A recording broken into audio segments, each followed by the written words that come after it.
Selamat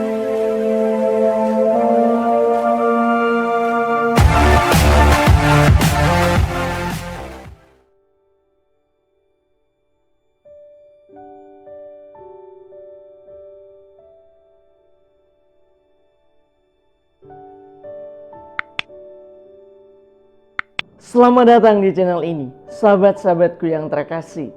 Pada saat ini saya akan melanjutkan pembahasan saya yang bagian kedua tentang mujizat. Hal paling mendasar yang perlu diketahui dari setiap peristiwa mujizat ialah siapa pembuat mujizat. Wahyu ilahi mengajarkan sebagai berikut. Pertama, hanya Tuhan yang dapat melakukan mujizat substansial seperti membangkitkan orang mati ataupun menyembuhkan penyakit yang tidak dapat disembuhkan manusia. Semua mujizat ini dilakukan oleh Kristus sendiri. Bahkan mujizat terbesar yang dilakukan oleh Yesus ialah kebangkitannya dari mati. Lihat Kisah Para Rasul pasal 10 ayat 40. Perlu diketahui bahwa Kristus melakukan mujizat untuk menyatakan kerajaan Allah. Lihat Injil Matius pasal 12 dan juga Injil Lukas pasal 11. Karena itu, Kristus pun mengaruniakan kuasa kepada para rasulnya. Lihat Injil Matius pasal 10 ayat 8 dan juga Kristus mengaruniakan kuasa kepada para muridnya. Lihat juga Injil Lukas pasal 10 ayat 9. Kristus mengaruniakan kuasa kepada para rasulnya dan muridnya untuk melakukan mujizat-mujizat dan menjanjikan bahwa karunia mujizat ini akan terus ada di dalam gereja. Lihat Injil Markus pasal 16 ayat 17. Kedua, pembuat mujizat yang berikut ialah para malaikat. Tetapi kitab suci selalu mencatat bahwa mujizat yang dibuat oleh para malaikat terjadi karena kekuatan Allah. Ketiga, kitab suci juga mencatat kuasa roh-roh jahat sebagai suatu kekuatan yang terbatas dapat mengakibatkan mujizat seperti para penyihir Mesir. Lihat Keluaran pasal 8 ayat 19 ataupun yang dikatakan oleh Yesus di dalam Injil Matius pasal 24 ayat 24 dan pernah juga dikatakan oleh Rasul Yohanes. Bisa dilihat di dalam Wahyu pasal 9 ayat 14. Oleh karena itu kita perlu berhati-hati dengan mujizat-mujizat yang ada. Hal lain yang perlu kita ketahui berhubungan dengan mujizat ialah motif mujizat Yesus. Motif mujizat Yesus yaitu belas kasihan Allah.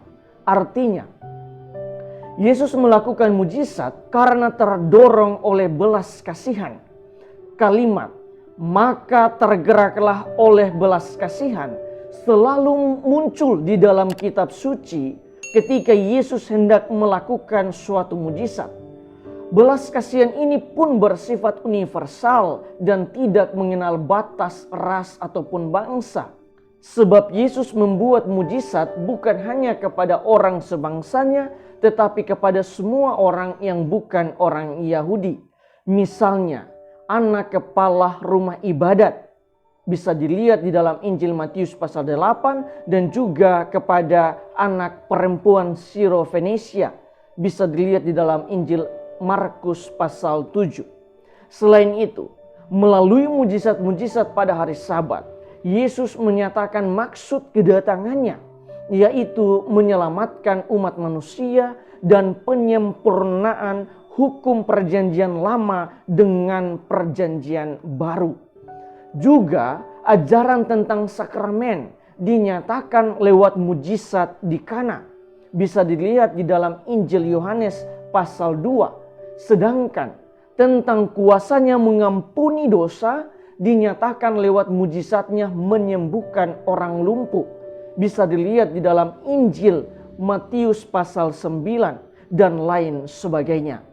Di atas semuanya itu, mujizat terbesar setelah kebangkitan Yesus ialah mujizat Ekaristi.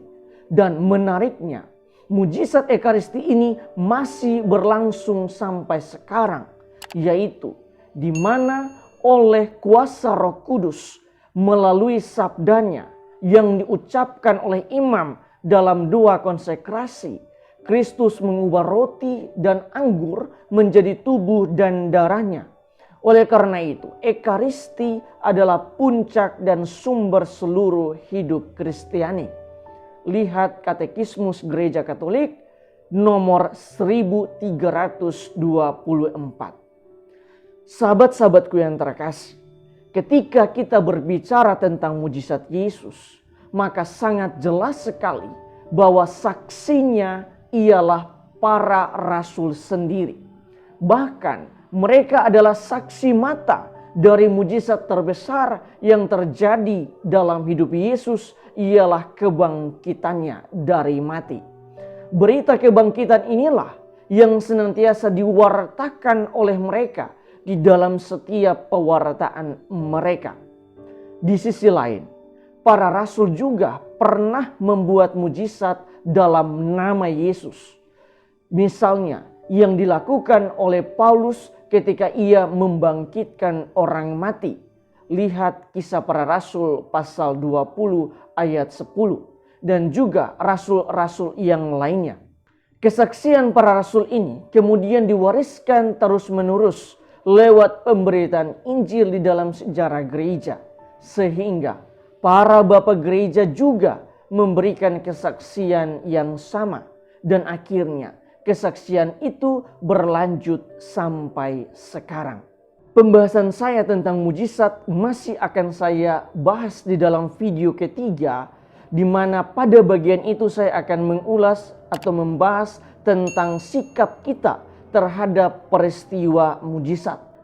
Tuhan memberkati kita semua.